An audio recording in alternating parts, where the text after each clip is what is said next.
Naay question nga, dili jud ko kahimo o content kay maulaw ko sa kamera. Kung gusto ka nga mahimong vlogger, kinahanglan nga naa kaani. Number 1, dapat baga ka og naong. Sa una, maulaw ko bisag akong bana mo agira mo ingon ko.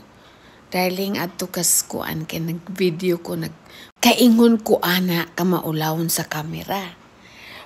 Pero kung kabalo ka, maanad ra ka, kung kabalo kang muhim mag-istorya nga ikaw rang usa, siguro pwede na pareho nako nga kuan. Dili ko kayo kabalong mo istorya sa una sa camera, pero karon ma-develop para mag-practice ra gud ana ra. Unya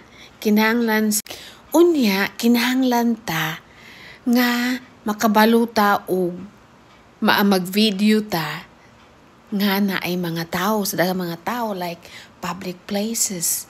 Kay bati man sad kaayo kung mag-video ka nga nara ka sa sulod sa balay all the time, di ba? Ako kasagaran sa balay, lain-lain lang area sa balay. Pero kinahanglan ta nga mag-practice ra gyud. Practice.